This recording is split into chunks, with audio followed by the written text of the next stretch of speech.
The most obsolete idea is go to school, get a job, work hard, save money, get out of debt, and invest for the long term in the stock market. See, why would you save money when they're printing trillions of dollars? The gap between the 1% and 99% is massive. You see, it's not just money. You have to step back and look at the bigger picture. So what do you do? In every one of us is a poor person. There's still a poor person inside me. There's also a middle class person, and the middle class person wants security. They want that steady paycheck. And there's a rich person. And they're all inside of us, except that it's not taught. You're taught to go to school, get a job, and get a paycheck. You're not taught to how to get rich. He said the paycheck was one of the most damaging things you could take in your life. He says the moment you take a paycheck, you're an employee, and that's the mindset. So my rich dad never paid me. It drove my poor dad, government employee, nuts. You gotta pay people, you gotta pay people. And rich dad was not saying that the paycheck was bad. He says you didn't want to be a slave to money.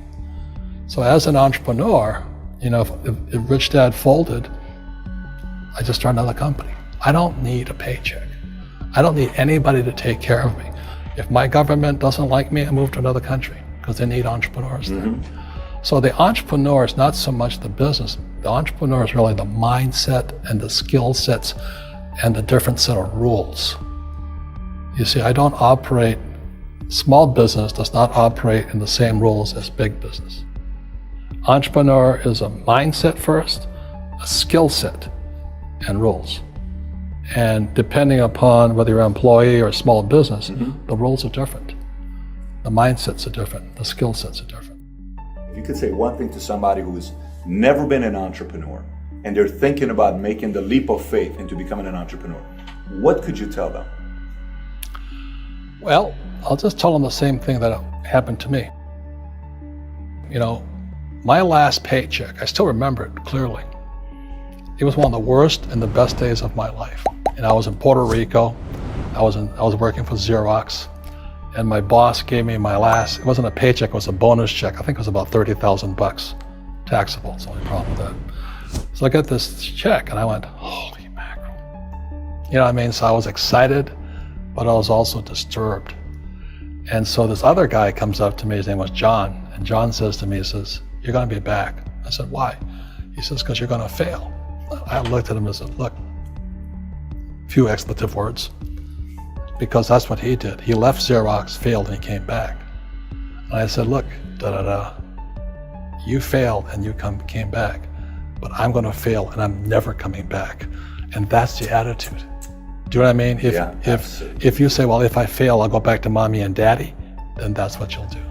So if you fail, that's when I became an entrepreneur because I had no money. I had no money for years. I didn't have a paycheck. But that's what my rich dad encouraged me to do. He says, when you don't have this paycheck, you get hungrier, smarter, and it's a test of your character. Will you become a crook? Will you become dishonest? Will you cheat and steal? Or will you become a better human being? So really, that's the benefit of becoming an entrepreneur, is you really find out who you are when you don't have anything. So you always have to look at the big picture. Too many people look at, well, what's going to happen to me? When you look at the big picture, you're also going to know that when something bad happens, something good's going to happen. But you got to prepare for whatever is coming. If you think next 20 years will be like the last 20 years, you're going to get creamed. When you and I go to the supermarket and we buy a carton of milk, we always check for the expiration date. But most people do not check for the expiration date on their brains. Instead of get out of debt, I get into debt. I just refinanced $300 million in debt. I went from 5% to 2.5% interest. I made a fortune. Every month, more money comes in because my cost of money has gone down. So while some financial experts are saying get out of debt, I'm saying learn how to use debt.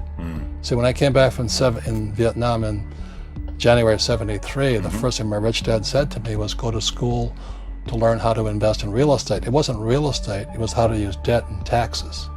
Debt and taxes make the rich richer. Debt and taxes make the poor, the middle class, poorer.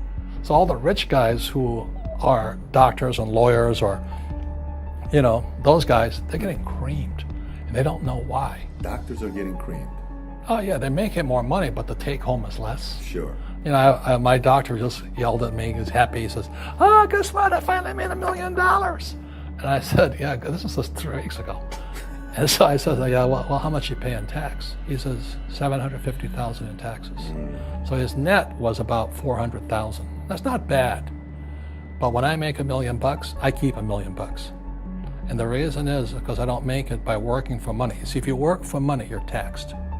So that's why lesson number 1 in Rich Dad, Poor Dad is the rich don't work for money. What we do instead is we create businesses as entrepreneurs. We acquire real estate. I don't invest in the stock market. Okay? So the reason is because as entrepreneurs, I have more control over my income, how much I make, and how much I pay in taxes. And because I'm an entrepreneur as well as an investor in real estate, I pay 0 tax. So every time I make, let's say, $1 million as an entrepreneur, I immediately invested in real estate and I have a 4-to-1 step up. So I put $1 million in real estate, I get $4 million from the bank. That's why I love banks. But the banks are screwing everybody else, you know, terrible, but it's good for me. That's why you say when you print, it's good for you, but when you print, it's bad for people that work for money. Because when you print, savers get creamed and people who work for money get creamed. When they print, debtors get rich. When we have obsolete ideas, we get obsolete results. So what's happening for most people, the idea of going to school, getting a job, working hard, saving money, getting out of debt, buying your house because it's an asset, investing for the long term, is obsolete. The world has changed. The world changed in 1971 when President Nixon took us off the gold standard and money became debt. What if we get rid of school? Then what would happen? Would it be better if we had no educational system at all? No, I'm saying education is more important before. It's just obsolete. You know, there's Moore's Law which states information doubles every 18 months. In other words, everything's obsolete 18 months. So, and this is just a recent phenomenon. So when you come out of school, you're already obsolete.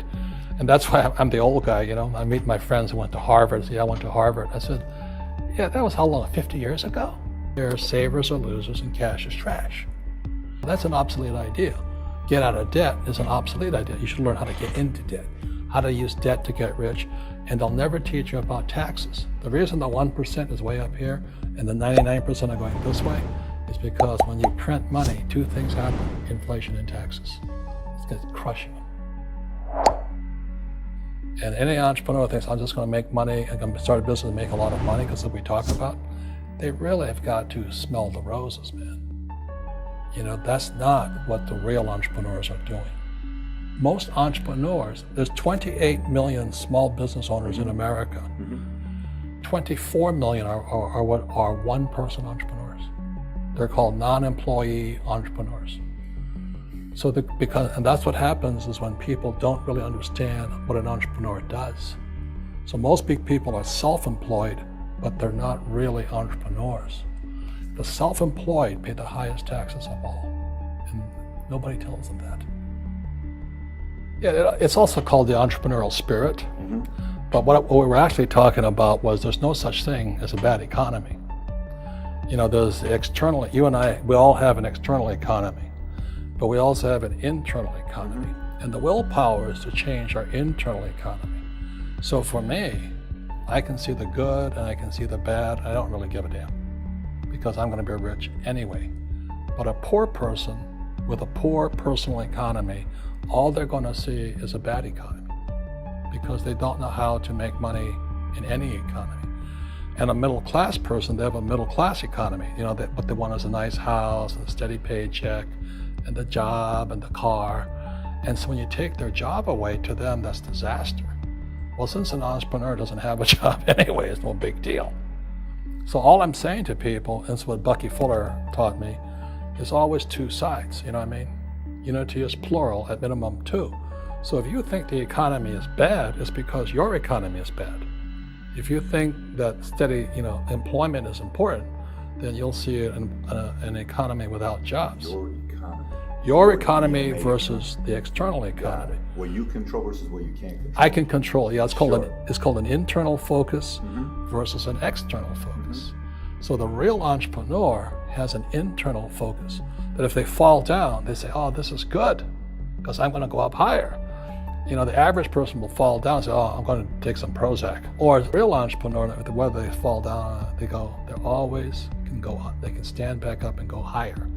That no matter what happens to them, they get stronger and better and smarter and happier. But a person with a weak internal mindset is that they're so afraid of what happens, it generally happens. Like, you know, people who are afraid of losing their jobs, they generally lose their jobs. You know what I mean? Yeah, so everything you can comes through you. Yeah, so the entrepreneur first job is to control inside here, not outside there. The moment you take that paycheck, you're an employee. You've got to be stronger than that. It's about inside control.